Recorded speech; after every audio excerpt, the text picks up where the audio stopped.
The Galactic Council had decreed it. The human, one of the last of his species, was to undergo a survival assessment on planet Zithera, a frontier world where the most dangerous predators of the galaxy roamed. The Council's representatives were not interested in diplomacy or negotiation.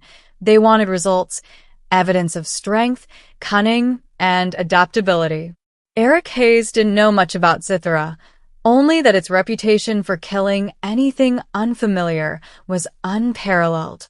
Reports described sprawling jungles of luminescent flora, rivers of corrosive liquid, and predators that could shift forms at will. And at the center of it all was the creature he would meet first, a feral alien, known simply as Vera. Eric's transport shuttle landed with a jolt, sending clouds of glowing spores swirling into the metal corridors. He was guided by two heavily armed Zithran guards, their exoskeletons glinting under the fluorescent lights. "You will survive," one of them said, its voice more mechanical than human. "Or you will be irrelevant." The door to the containment chamber hissed open. Inside, shadows moved with uncanny intelligence. Eric stepped cautiously, the metallic floor vibrating slightly beneath his boots. And then he saw her. Vera. She was like nothing he had ever seen. Roughly humanoid in shape, but with elongated limbs, deep indigo skin, and eyes that seemed to pierce his very thoughts. Her claws scraped against the walls of the chamber, and her breath came in heavy, rasping gasps. Her head tilted, studying him with predatory curiosity. Eric raised his hands, trying to show he was unarmed. "I don't want to fight." Vera hissed, a sound somewhere between a growl and a song. Then she lunged, fast enough to blur in his vision. Eric ducked instinctively, narrowly avoiding a swipe that could have torn through his ribcage. The door hissed shut behind him. He was alone with the alien. Day 1. Survival. The first night was hell. The chamber wasn't just a cage, it was alive. Luminescent tendrils snaked along the walls, dripping acidic fluid that sizzled when it touched the floor. Vera prowled endlessly, her eyes following him like twin moons. Every instinct screamed at him to fight or flee, but the human survival instinct is as much about patience as it is about strength. He remembered what his mentor had told him before the council trial. Humans survive because they understand fear and can use it against the unknown. Eric began observing Vera. She wasn't mindless. She was curious, calculating. She would stalk him, then retreat just before making contact, almost toying with him. He realized something terrifying. If he panicked, she would kill him immediately. If he stayed calm, if he understood her patterns, he might last longer than expected. He scavenged what little resources were in the chamber: a protein gel pack, a single water capsule, and a small blade. For hours, he mapped out the chamber, noting safe zones and dangerous areas. Every move he made was deliberate, measured. Vera circled him constantly, her presence a reminder that a single mistake could end everything. By the end of the first day, Eric had survived. But he knew it was only the beginning. Day 2. The hunt. The next morning, the alien changed. She was more aggressive, testing his reactions with a new ferocity. Eric dodged, rolled, and even used his small blade defensively, leaving marks along the walls of the chamber to track her movement. But as the hours passed, he noticed something else. Vera began leaving items near him.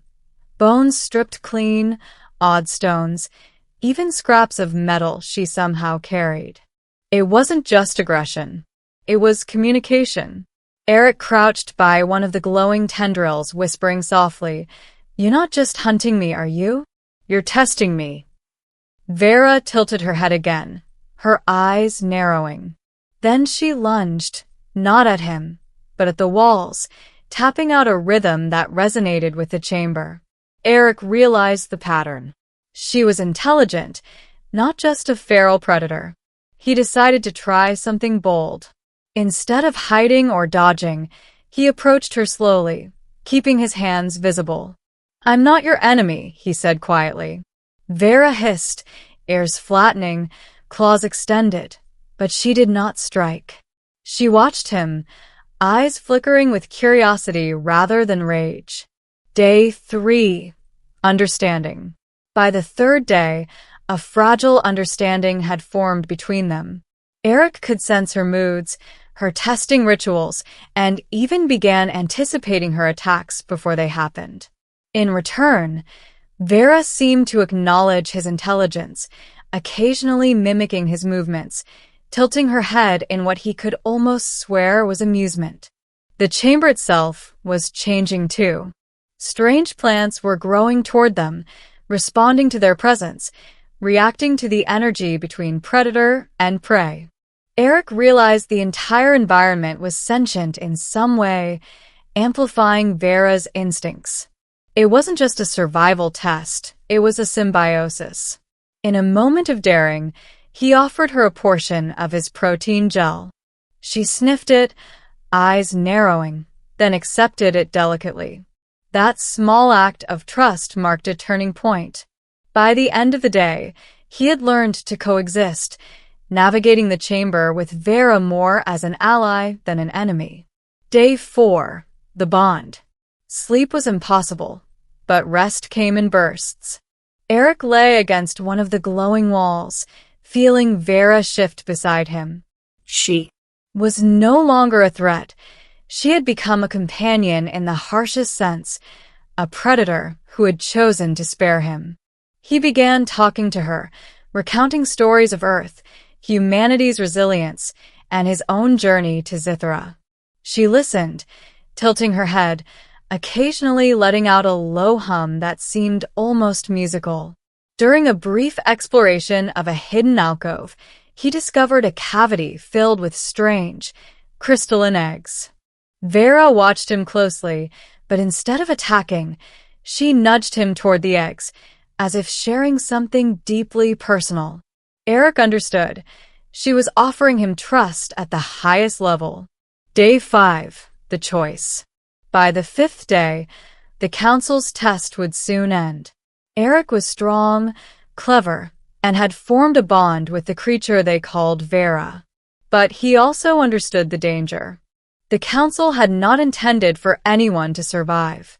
As the chamber doors hissed open, light flooding in, a delegation of Zithran judges entered. They observed silently, noting every interaction between human and alien. Eric stepped forward, confident yet cautious, and Vera stayed at his side, muscles coiled but calm. One judge spoke. "You have survived longer than any before you. But survival alone is not enough. The choice of the alien, herself, is the final verdict." Vera stepped closer to Eric.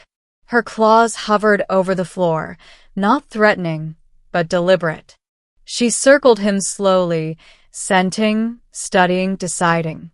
Eric's heart pounded, not with fear, but anticipation. He had lived every moment fully, not just to survive, but to understand and connect. Finally, she pressed her head against his chest, emitting a low, resonant sound. The judges gasped. In Zithran culture, this was the ultimate act of selection, choosing a companion, a partner, an ally. She had chosen him. Aftermath. Eric Hayes walked out of the chamber not just as a survivor, but as something more. He had been tested, hunted, and confronted with the unknown, and he had emerged transformed. The feral alien Vera followed, now both protector and companion. The council was silent for a moment, processing the unprecedented outcome. Then, slowly, they nodded in acknowledgement. This human had not just survived, he had transcended the trial, forming a bond that no other being had managed. As Eric and Vera exited Zithra, he glanced down at her. Her eyes glimmered with intelligence, curiosity, and something he dared to call affection. "We'll make it through," he said. "Together." Vera hummed softly, a sound that seemed almost like laughter. Together, they would journey into the unknown, redefining what it meant to survive, not just by strength, but by understanding, trust, and connection. And in the cold expanse of space, amidst galaxies of danger and wonder, a human and a feral alien had chosen each other, and nothing would ever be the same again. Eric Hayes stepped out of the chamber, his body weary, but his mind alert. Vera followed closely, her claws clicking softly on the metallic floor, her presence both reassuring and formidable. The Zithran Council stood silently, their glowing eyes observing. This was unprecedented. A human not only survived but earned the choice of a feral alien, a being their laws considered untamable.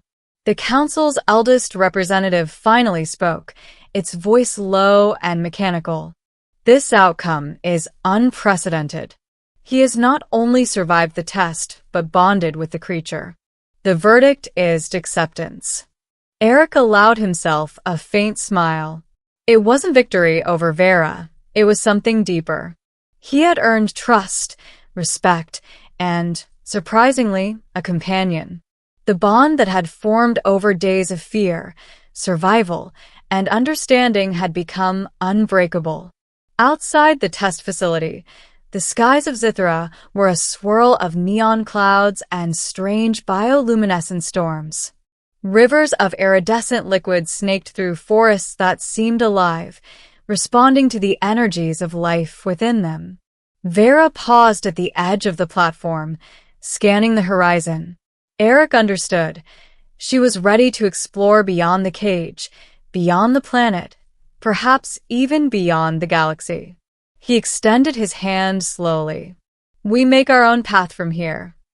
Vera stepped forward, her massive form pressing gently against him, a sign of trust and affirmation. She emitted a low, melodic hum, a sound that resonated with the pulse of the planet itself. To any outsider, it might have seemed alien, even frightening. But to Eric, it was a promise of partnership, survival, and adventure. The shuttle that had brought him to Zithra waited. Eric knew this was not the end of the trial. It was only the beginning of something far greater. With Vera at his side, he would navigate uncharted systems, confront predators that dwarfed the imagination, and uncover secrets the galaxy had buried for eons. As they lifted off, leaving the glowing forests behind, Eric felt a profound connection to both the alien and the universe itself. He realized something fundamental. Survival alone had never been the true measure of strength. It was understanding, empathy, and the courage to trust that defined a being. Vera nudged him gently, a playful motion that reminded him of the first day he had entered the chamber, when she had been nothing but a feral predator. He laughed softly, a sound that echoed through the cabin. Together, human and alien, they would redefine what it meant to survive and what it meant to choose. In the vast darkness of space, stars stretching endlessly in all directions, they were no longer hunter and hunted, or captor and captive.